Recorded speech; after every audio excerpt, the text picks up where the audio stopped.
ஆத்ம வித்யா யோகாவின் ஆன்மீக நறுமணம் ஆக்கம் பெறும் நம் மனம். ஒரு மரத்தடியில் துறவி ஒருத்தர் தன் சீடர்களோட தியானத்தில் உட்காந்துக்கிட்டு இருந்தார். அந்த கிராம மக்கள் அவர்கள் தியானம் செய்வதை வேடிக்கை பார்த்து கொண்டிருந்தனர். துறவி அந்த மக்களையும் தியானத்தில் அமரச் சொன்னார். அதில் சில பேர்கள் எங்களுக்கு தியானம் என்றால் என்ன, எப்படி செய்வது என்று தெரியாது என்றனர். ஒன்றும் தெரியக்கூடாது, அதுதான் தியானம், எம்டியாக இருப்பது தான் தியானம் என்றார் அந்த துறவி. கண்களை மூடி உட்காருங்கள் என்றார். அவர்களும் உட்கார்ந்தார்கள். அதில் பல பேர்கள் கண்களை அடிக்கடி திறந்து பார்த்தார்கள். சில பேர்கள் பாதியிலேயே எழுந்து சென்று விட்டனர். பின் துறவி தியானத்திலிருந்து எழுந்தவுடன் சீடர்களே, இன்று தியானம் எப்படி இருந்தது என்று கேட்டார். அதற்கு நாங்கள் எவ்வளவு முயன்றோம், எங்களால் தியானம் செய்ய முடியவில்லை என்றார்கள்.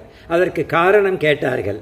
சரி, நீங்கள் போய் எனக்கு குடிக்க தண்ணீர் கொண்டு வாருங்கள் என்றார். குளிக்கவும் குடிக்கவும் தண்ணீர் கேட்டார். அருகில் இருந்த ஏரிக்கு சீடர்கள் பாத்திரத்துடன் சென்றனர்.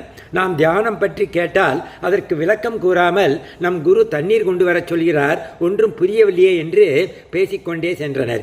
ஏரியில் தண்ணீர் எடுக்கும் பொழுது ஒரு மாட்டு வண்டியை ஒருவர் அந்த ஏரியின் குறுக்கே ஓட்டிச் சென்றதால் அந்த ஏரி கலங்கி களிமண் கலந்த தண்ணீராக இருந்தது.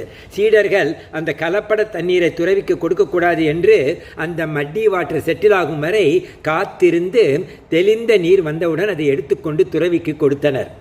ஏன் இவ்வளவு தாமதம் என்று கேட்டதற்கு அவர்கள் கலங்கிய தண்ணீர் செட்டிலாகி பின் தெளிவு அடையும் வரை காத்திருந்ததை சொன்னார்கள்.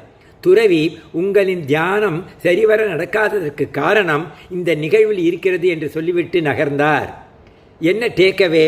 தியானம் என்பது நடக்க வேண்டும். அதற்கு நம் மனம் எம்டியாக இருக்க வேண்டும். தியானத்தை செய்யக்கூடாது. நம் மனம் என்ற ஏரியில் ஆசைகள், அகம்பாவம், கோபம், பொறாமை போன்ற வண்டிகள் ஓடிக்கொண்டிருக்கும் வரை மனம் தெளிவடையாது, தியானம் நிகழ்வராது. தியானம் என்பது எதையும் பெறுவதற்கில்லை, தேவையில்லாத குப்பைகளை இழப்பதற்கு. என்னென்ன குப்பைகள்?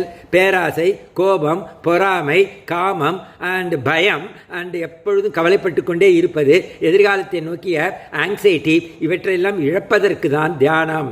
ஐ am not my mind, I am observer of my mind.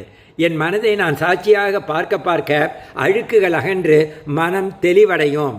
ஆகையால் நம் அனாவசிய குப்பைகளை இழப்போம், எம்டியாக இருப்போம், ஃபுல்ஃபில்டாக ஃபீல் பண்ணுவோம்.